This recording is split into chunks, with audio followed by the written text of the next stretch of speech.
Hello guys, welcome back to my channel. कैसे हैं आप? आज मैं अपने चूड़ियों की अलमारी साफ़ कर रही थी। उसमें ढेर सारे पुराने कंगन थे। यूज करने के बाद हम उनको यूं ही इधर उधर फेंक देते हैं, तो मेरी आदत नहीं है चूड़ी कंगन कहीं भी फेंकने की। तो मेरे पास बहुत सारा इकट्ठा हो गया था, तो वो मैं रखे हुई थी। मैंने उसमें से 2 ये पुराने कंगन निकाले और मेरे मन में आया कि पर्दों में मेरे बांधने के लिए बैंड नहीं है, तो मैं इनका एक बना लेती हूँ बढ़िया से बैंड। तो दोनों काम आ जाएगा, पर्दों में भी बन जाएंगे और जो ये बेकार रखे हुए हैं तो इनका भी इस्तेमाल हो जाएगा। वैसे मेरे पास अगर लेस ज़्यादा होती तो मैं इस पूरी चूड़ी में बहुत अच्छी तरीके से पूरा लेस में लगा लेती, लेकिन चूँकि लेस कम थी और ये पर्दे में मुझे लगाना था, तो मैंने इस तरीके से काम चला लिया। ये लेस मैंने ठाकुर जी के वस्त्र के लिए मंगाई थी, तो वो काफ़ी बच गई थी, रखी हुई थी, और कुछ मोती वगैरह रखे थे। तो मैंने इसे बांधने के लिए एक मोती से इसे थोड़ा सा टच कर दिया ताकि ये बार बार हिले ना, और ये अच्छी तरीके से परफेक्ट शेप में तैयार हो जाए मेरे कर्टन्स को बांधने के लिए। तो ये कुछ इस तरीके से ये दोनों कंगन तैयार हो गए और 2 पर्दों के बांधने के लिए हो गए रेडी। कई बार घर पे ना बैठे बैठे कुछ ना कुछ लगता है करते रहो, तो ये मेरे मन में आया, तो मैंने सोचा लाओ आप लोगों के साथ भी शेयर करते हैं। तो ये देखिए, इस तरीके से ये 2 पर्दों में बांधने के लिए बढ़िया सी नॉट लगा के इसे मैंने तैयार किया, और बहुत ही ईजिली आसानी से लगने वाली नॉट है। अगर मैं इसको यूं ही बांध देती तो कई बार क्या होता है कि जब मैं खोलती तो कहीं इधर उधर गिर जाता है या कहीं भी खो जाता। तो मैंने इसे थोड़ा सा एक एक दो दो बार राउंड दे के पर्दों के बीचों बीच ऐसे टच कर दिया कि जब भी मन हो तो दोनों पकड़ के आप पर्दे बांध दो, और जब मन हो आप पीछे से नॉट खोलो तो पर्दे फैल गए। और इस तरीके से ये तैयार हो गया मेरे पर्दों के बांधने के लिए। और अब इसे क्या है ना, हटना भी नहीं है, ये ऐसा ही लगा रहेगा। जब कभी आपको पर्दे धुलना है तब आप आराम से निकाल सकते हैं और अपने पर्दों को साफ़ कर सकते हैं। तो कुछ इस तरीके से ये तैयार हो गया, और अब मैं इसको बांध के आपको दिखाती हूँ कितना सुंदर लग रहा है। ये ब्राउन में गोल्डन कुछ ज़्यादा ही निखर के आ रहा है। तो अभी तो मैंने अपने मंदिर के पर्दों के लिए बनाया, तो ये हो गया तैयार। है ना एकदम परफेक्ट।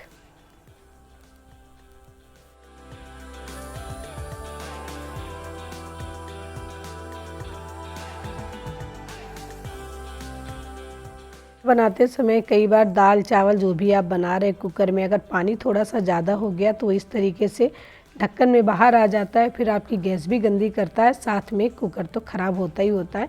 और जब आप धुलने जाते हो सूख जाता है तो आपको टाइम भी लगता है। तो इसका सबसे बढ़िया सा आसान तरीका है, या तो आप कोई हैंकी लें और चारों तरफ बांध दें। अगर आपको ऐसा नहीं लगता तो आप टिश्यू पेपर भी लगा सकते हो और इसे आराम से बांधें ताकि ये ढक्कन में फैले नहीं। और जब भी साफ़ करना हो तो 2-4 मिनट के लिए इसको पानी में फुला दें और एक टूथब्रश की मदद से बढ़िया से इसे क्लीन कर दें। अच्छा, हम लोग घर में 3 लोग रहते हैं, तो मैं छोटा कुकर इस्तेमाल करती हूँ क्योंकि इसमें मेरे सारे काम हो जाते हैं। तो ये ज़्यादा इस्तेमाल होने की वजह से इसका ऊपर से पेंट भी जाने लगा। खैर उसकी कोई बात नहीं, उससे कोई दिक्कत होती नहीं। इस समय मेरे बच्चों के चल रहे हैं एग्ज़ाम, तो मुझे बहुत सारा टाइम मिल जाता है। मतलब सुबह उन्हें कुछ नाश्ता वगैरह दे दिया और इसके बाद मुझे करीबन 3 से 4 घंटा मैं फ्री रहती हूँ। तो मैंने सोचा चिमनी क्लीन कर लूँ, क्योंकि दिवाली से मैंने इसको नहीं साफ़ किया था। कई बार मन करता था निकालो, लेकिन इसमें इतना झंझट होता है कि मन नहीं करता। और आप देख सकते हो ये कितनी गंदी हो गई, एकदम बिल्कुल क्या कह सकते हैं जैसे किसी रेस्टोरेंट की चिमनी हो इस तरीके से। तो मैंने इसे पूरा खोला और अब मैं इसकी करूँगी डीप क्लीनिंग, क्योंकि अगर मैं बाहर से किसी को बुलाती हूँ उसकी क्लीनिंग करने के लिए तो वो लोग बाहर से हल्का फुल्का कर जाते हैं, इतना डीप साफ़ नहीं करते, और 500 रुपये लेंगे, इसके बाद जाएंगे। तो 500 का भी नोट बचाना है और अपने सामान की बहुत अच्छी सुरक्षा भी करना है, क्योंकि जितना अच्छा हम कर सकते हैं ना उतना अच्छा बाहर वाले नहीं कर सकते। तो इस तरीके से मैंने इसके सारे जो पार्ट्स हैं वो निकाले, और ये जो तेल है ना ये जम जाता है बिल्कुल, एकदम ऐसा लगता है ना जैसे लिक्विड फॉर्म में, इसे क्या कह सकते हैं, शहद है, इस तरीके से गाढ़ा हो जाता है। तो मैं इसे न्यूज़पेपर की मदद से निकालूंगी, क्योंकि न्यूज़पेपर से पुछ जाता है अच्छे से, वरना साफ़ नहीं होता है। और फिर मैंने एक भगोने में किया ढेर सारा गर्म पानी, उसमें भी मैंने निरमा डाला, और सिंक में भी भरूंगी मैं ढेर सारा पानी। इसके बाद मैं उसमें भी निरमा डाल करके इसको करीबन 20 से 25 मिनट के लिए फुला दूंगी, ताकि ये जो जितना भी इसमें कीट लगा हुआ है तेल का ना, ये थोड़ा सा हल्का हो जाए और मुझे साफ़ करने में इसमें दिक्कत ना हो। अच्छा, जब भी हम इसको क्लीन करते हैं तो अगर हम कोई जो बर्तन धुलने वाले जो भी सामान हम इस बर्तन साफ़ करने में इस्तेमाल करते हैं, उससे तो क्लीन नहीं होता है, ना साफ़ होता है अच्छे से। मोटा वाला रुमाल आता है ना, उससे क्लीनिंग करती हूँ, क्योंकि उससे ना बहुत आसानी से हो जाता है और आपके हाथों में भी कहीं ऐसा नहीं होता ना कि कुछ साफ़ करने में लग जाए। तो ये एक बहुत अच्छा तरीका है कपड़े से साफ़ करने का।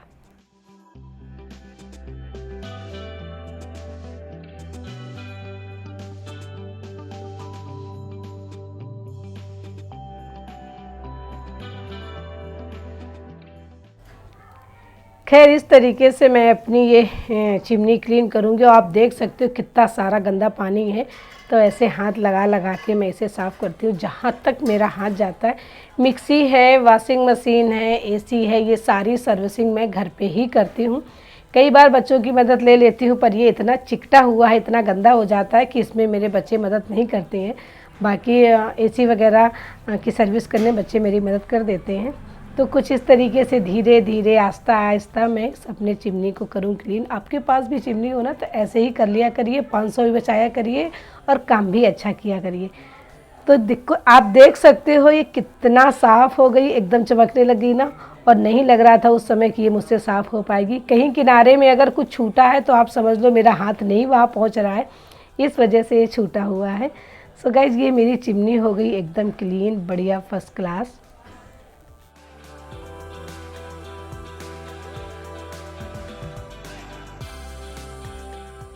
और अब मैं इसको उसी तरीके से बिल्कुल परफेक्ट शेप में सेट कर देती हूँ।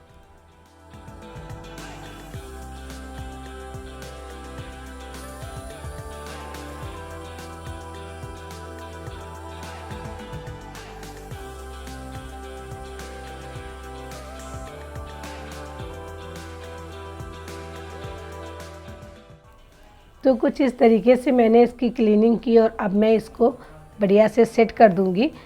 सेट करने के बाद फिर मैं इसे चलाऊंगी करीबन 2 से 3 मिनट, क्योंकि जो भी अंदर और कचरा वगैरह होगा ना, तो जब फैन चलेगा तो वो सारा साफ़ हो जाएगा। जो पानी वगैरह कहीं छूट गया होगा, कहीं एक आध बूंदें होंगी, वो भी फैन चलाने में साफ़ हो जाएगी।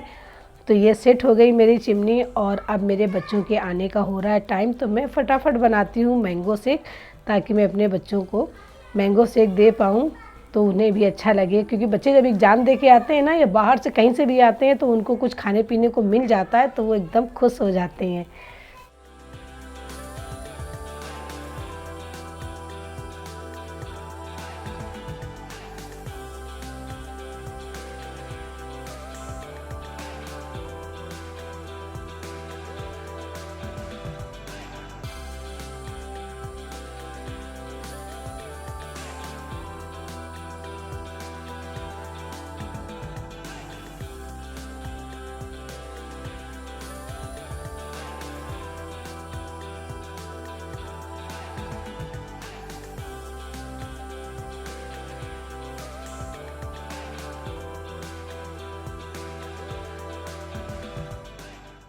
सो गाइज़, अगर आपको मेरा वीडियो अच्छा लगा हो, कुछ भी अच्छा लगा हो ज़रा सा भी, तो मेरे चैनल को लाइक, शेयर, सब्सक्राइब और कमेंट ज़रूर कीजिएगा।